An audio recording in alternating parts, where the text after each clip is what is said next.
နှစ်ခါပြန်ငင်းမောရလောက်တဲ့ထီကိုပြင်ဆင်ပေးထားတယ်တော်တော်လေးလဲလှတယ်ရိုးရိုးရှင်းရှင်းလေးနဲ့ပတ်ဝန်းကျင်တက်နေရတက်မှာ VIP 9ရပ်ကွက်မှာရှိတဲ့ဇာနီ73လမ်းကဒုတိယထပ်အခန်းလေးနဲ့အကြောင်းမိတ်ဆက်ပေးပြစီရှင်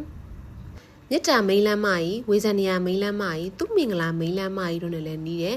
ဇာနီ73လမ်းမှာရှိတဲ့ဒီခန်းလေးရဆိုလို့ရှိရင်တော့18ပေ54ပေရှိပြီးတော့ပါကစ်အထူသားကိုအပြည့်ခင်းပေးထားတယ်စင်ငယ်ခန်းတစ်ခန်းပါပါမယ်ရှင်ဘေးမှာဆိုလို့ရှိရင်လည်းလိုက်ကလှလှလေးလုပ်ပေးထားတယ်ဆိုပါစတီတွေပါတယ်ဖះเจ้าဆောင်သီးတက်လေးလည်းလုပ်ပေးထားတယ်ရှောက်လန်းလေးလည်းကျဲတယ်အိတ်ခန်းလေးလည်းကျဲပါတယ်ရှင်တပည့်ခန်းထဲမှာဆိုလို့ရှိရင်လည်းနေရန်ကတ်တွေထည့်ပေးထားတယ် AC တွေပါတယ်မှန်တင်ခုံတွေကအစပါပါမယ်ရှင်ဘေးတိုင်းမရှိတဲ့အတွက်ကိုလင်းဝင်လေးထွက်နဲ့အလင်းရောင်ကောင်းကောင်းရရှိမှာပဲဖြစ်ပါတယ်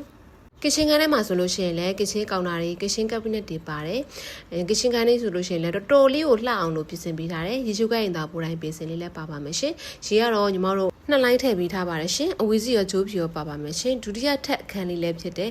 ကားပါကင်လည်းအဆင်ပြေတယ်ပတ်ဝန်းကျင်လေးလည်းတော်တော်လေးကိုတန်ပါတယ်အခန်းလေးရဲ့ခေါ်စိလေးကိုတော့3430ညှိနှိုင်းနေရောင်းချပေးတော့မှာဖြစ်ပါတယ်ရှင်ဗန်စိတ်လိုချင်တဲ့ customer လေးတွေအတွက်လည်းဗန်စိတ်ရတာဖြစ်တဲ့အတွက်စိတ်ဝင်စားလို့ဆက်သွယ်ခြင်းတော့ညီမရဲ့ Kiki Real Estate ကိုလည်းဆက်သွယ်စုံစမ်းမြင်နိုင်ပါတယ်ရှင်အခန်းလေးကတော့တော်တော်လေးလည်းမိုက်တယ်တော်တော်လေးကိုလည်းပြင်ဆင်ပေးထားတယ်အရန်မိမိုက်နေတဲ့အခန်းလေးပဲဖြစ်ပါတယ်ရှင်ကျေးဇူးပါ